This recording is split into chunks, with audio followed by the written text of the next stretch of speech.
যে নিজে সৎ আমল করে মানুষকে আল্লাহর দিকে আহ্বান করে এবং বলে আমি মুসলমান। আমরা এই কথাগুলোকে সামনে রেখে দু চারটি কথা বলি এবং সকলে শুনি, কিন্তু কথা বললে যেটা মনে রাখতে হবে, পালন করতে হবে, ঠিক তেমনি আমরা যারা কথাগুলো শুনি সেগুলো মনে রাখার চেষ্টা করতে হবে এবং তার উপর আমল করতে হবে, ঠিক কিনা? আমরা হলে বকাউল্লাহ বকে গেল, শোনাউল্লাহ শুনে গেল, লাভ কার হলো? এবার আমার আমরা এরকম সুযোগ এসছে, যদি লাভ করতে না পারে তাহলে আপনাকে পস্তাতে হবে, আমাদেরকেও জবাবদিহি করতে হবে। আদালতের মহাসনের বিচারের দিনে আমাদেরকেও কাঠগড়ায় দাঁড়াতে হবে। আমরা কি বললাম মানুষের কেন তাসির পড়লো না, এজন্য আমাদেরকে যেমন জবাব দিতে হবে, যারা শুনলেন আসলে আমল করলেন না তাদেরকেও জবাব দিতে হবে, ঠিক কিনা? ঠিক এরকম কেউ নাই প্রিয় ভাই আমার। তাহলে আবু লাহাবের মতো হলো না। আসেন, আবু তালেব আল্লাহর নবীর জন্মের কথা শুনে 100টা উট কুরবানি করেছিল। এখানে কি কেউ আছে কমপক্ষে একটা ছাগল কুরবানি করেছেন আল্লাহর নবীর মহব্বতে? কেউ আছে? তাহলে আপনি কি আল্লাহকে ভালোবাসেন? খালি পোলা খাওয়া, জিলেবি খাওয়া, কি লাভ হবে? প্রিয় ভাই আমার, তারপরেও কথা রয়েছে। আপনি দেখেন আল্লাহর নবীর শুধুমাত্র ভাতিজা হিসেবে জন্মের কথা শুনে 100টা উট কুরবানি করার পরেও আল্লাহর নবীকে দীর্ঘদিন শত্রুদের হাত থেকে বাঁচিয়ে রেখে বিপদ আপদে পাশে থেকেও উনি জান্নাত পাওয়ার সম্ভাবনা নাই। এমনকি আল্লাহ বলছে, হে নবী তুমি যতই চেষ্টা করো তোমার চাচা আবু তালেবকে ফায়সালা হয়ে গিয়েছে। প্রিয় ভাই আমার, আমরা যদি আবু তালেবের মধ্যে ভালোবাসতে না পারি, আবু লাহাবের মধ্যে ভালোবাসতে না পারি, আবু তালেবের ঠিকানা জাহান্নামে হয়।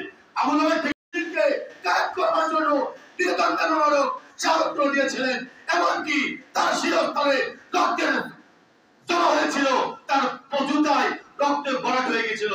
আমরা কি এরকম পেরেছি? আমরা এখন এরকম পারিনি। তাহলে প্রিয় ভাই আমার, যদি যতক্ষণ না আপনি আল্লাহর নবীকে আপনার সন্তান, আপনার পিতা, আপনার স্ত্রী, আপনার আত্মীয় স্বজন সকলের চাইতে বেশি ভালোবাসতে না পারবেন, ততক্ষণ আপনি আমার ভাগ্যে আল্লাহর নবীর সুপারিশ হবে না, হবে না, হবে না, ঠিক কিনা?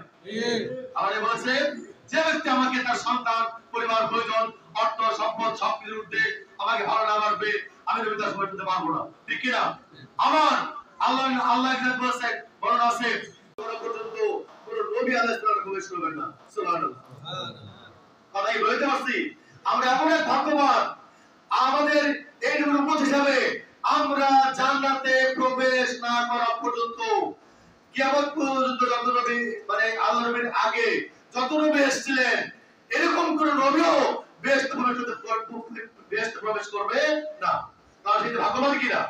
তাহলে ভাগ্যবান হিসাবে আমাদের দায়িত্ব কি জায়গায়, আমাদের দায়িত্ব কি হয়ে যায়? আমাদের দায়িত্ব হচ্ছে আল্লাহর জমিনে আল্লাহর নবী যেভাবে দ্বীন কায়েমের জন্য সকল মতবাদ, সকল দলমত, সকলের ঊর্ধ্বে আল্লাহর আইনকে প্রাধান্য দিয়েছিলেন, অন্য কিছু।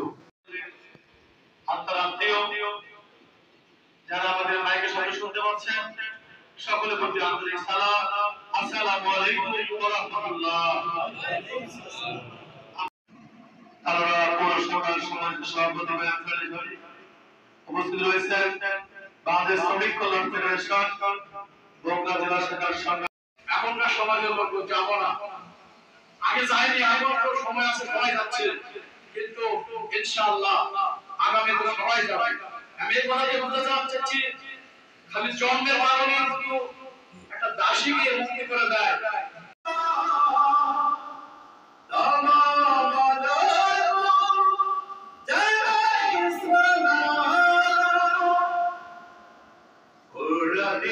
সুর তুলে তোমাকে হে রাসূল নবীজি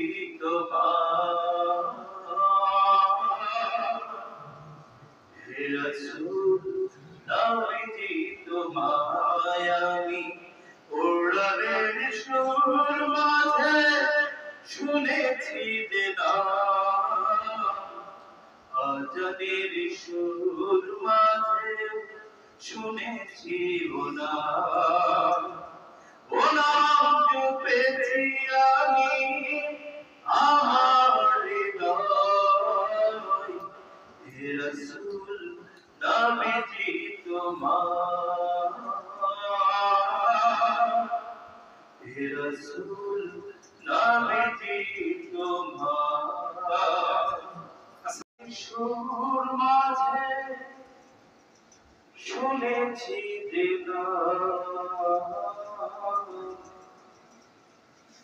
আজানের সুর মাঝে শুনেছি নাম আমি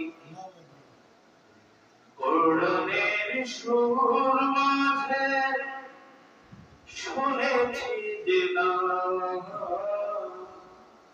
আজানের সুর মাঝে শুনেছি নাম ও নাম জপেছি আমি আমার হৃদয় হে রাসূল নবীজি তোমার হে রাসূল নবীজি তোমার ও নামে এত জাদু এত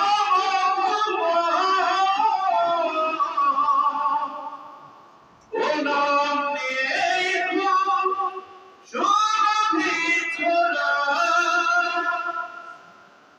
ব্যথিত মানবতা খুঁজে ফেরে